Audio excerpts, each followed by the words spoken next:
Well, thank you guys so much for coming out. It's really exciting to be doing the Sporkful here at Tufts, at Cohen Auditorium, where I was in the audience for so many shows when I was a student here. I was reading recently about this thing called the reminiscence bump, which it's about brain development. Basically, it says that between the ages of 10 and 30, or 25 or 30, you have your brain encodes more memories at that age than at any other age, which is why you have really vivid memories of your teen years and your early 20s more so than other parts of your life. Like, you're not going to remember your 30s at all. And it peaks like right at age 20, right when you're in college. And so it has been amazing. I have not been back on campus for a long time, and I'm like walking around the campus, and you just come around a corner, and you just get hit by this wave of memories and nostalgia, and sometimes they're totally inconsequential things, but it's still very powerful, a powerful thing to experience. So it's exciting to be back here. So thank you. I thought I would, if you'll indulge me, reminisce, since I'm talking about the reminiscence bump.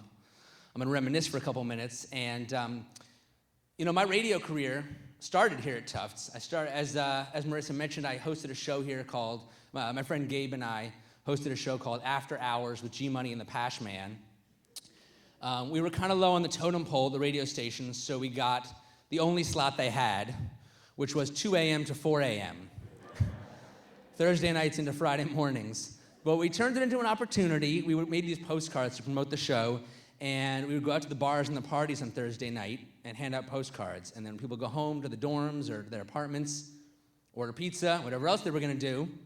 They'd turn on the show. And I can't tell you that it was a great show, friends, I'm going to be honest.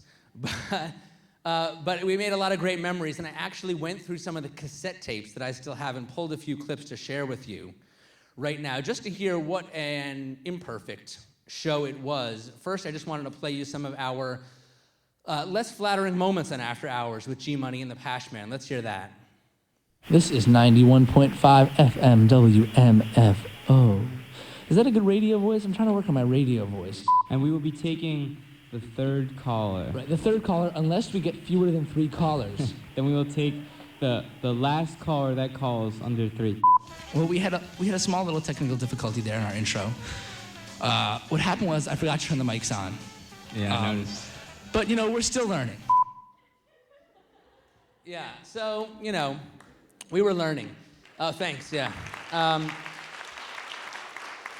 And one of the other fun things that we did is I got notable campus personalities to record IDs for our show. And this involved actually having a portable tape recorder. It's funny, I got an interview for the Tufts Daily, and they said, "Oh, did you have a podcast when you were at Tufts?" Right, yeah, thank you for getting that joke. And I had this tape recorder, and I would get notable campus personalities to record IDs. So things like this. Hi, this is John DiBiagio, president of Tufts, and you're listening to the two guys that make $30,000 a year a reasonable price. After Hours with G-Money and the Pashman, 91.5 FM, WMFO, Jumbo Radio. Yeah, we even got Rabbi Summit in the act. Hear this one. Hi, this is Rabbi Jeffrey Summit of Tufts University. You're listening to the only two guys who can make crossing the desert with nothing but matzah a good time.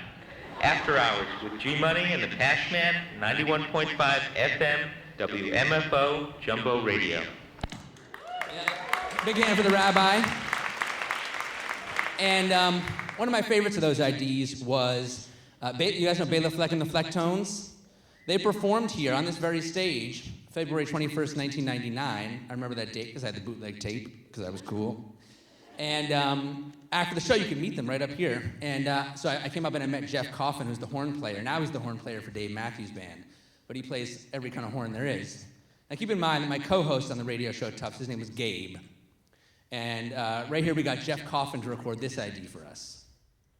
Hey, this is Jeff Coffin, baritone, tenor, alto, and soprano saxophonist and flutist, or flautist, for Bela Fleck and the Flecktones. And if you think I spend a lot of time blowing, you should meet Gabe's mom.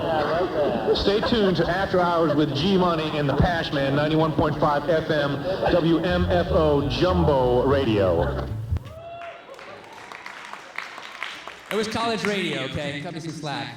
But from Tufts, I went on to work with Robin Young, who's now at WBUR. I helped launch Air America Radio, worked with Al Franken and Rachel Maddow, Janine Garofalo, Mark Maron. I got to help create and launch a show at NPR. And had some amazing career experiences. Unfortunately, a lot of them ended with me getting laid off. Well, variety of reasons. And at a certain point, I was tired of that happening. I was inspired to start a podcast because I figured if I own my own podcast, at least no one can cancel it but me. So I started the Sporkful, and I felt like I'd never done anything in food, but I had this idea if I can just talk about the most basic foods in the most ridiculous detail, that might be entertaining to some people. And it turned out it was, and it's led to all these great opportunities, getting picked up at WNYC, doing a book, doing a web series for Cooking Channel that is now going to be a TV show on Cooking Channel. So I hope you'll tune in this Friday night at 9:30 for You're Eating It Wrong on Cooking Channel. We made one episode, and if enough of you watch it, we'll get to make a second episode. But it's great to be here at Tufts and doing a food thing because so many of my food memories are here at Tufts. So many of my formative memories. I remember my first time going to Tufts Hillel. I was lured by the bagels and lox. And the lox were like day glow orange. I called my mom. I was like, Mom, I don't know what the hell is going on here. These are not the lox I'm accustomed to. But it was a nice event anyway. My friend Matt made a sandwich in the Commons that he put potato chips in. First time I ever saw someone put potato chips in a sandwich. I remember a chicken nugget eating contest in the dining hall. I was the champ. I ate 45 chicken nuggets in one sitting. Not proud of that. Well, I'm a little bit proud. But I think my two best food memories from Tufts, one was going home late at night from parties, and I get up to the top of the hill in front of Olin Hall, and there on the sidewalk, it's like 1 or 2 o'clock in the morning, but sitting in the middle of the sidewalk is a giant pile of cookies. And I was with my friend Mike, and I'm like, Mike, Eureka! And Mike's like, you are not going to eat cookies off of the ground. And I said, no, of course I'm not going to eat cookies off the ground. I'm going to eat cookies off of cookies. So I only ate the cookies that were touching other cookies, and they were delicious. Then there was a time homecoming weekend. There was some big alumni event on Fletcher Field, and I was walking home by there, and the whole thing had been cleaned up except they left one giant grill. Like dining services left an industrial size, like grill on wheels. So I did what any quick-thinking college student did. I wheeled it back to my apartment. And the next morning, I wheeled it to the football field. And we had the biggest tailgate party that Tufts has ever seen. So I want to take a moment to thank Dining Services. Yeah, give them a big hand. Big hand for Dining Services. I want to thank them for leaving things all over campus, because they really provided some of my most treasured memories.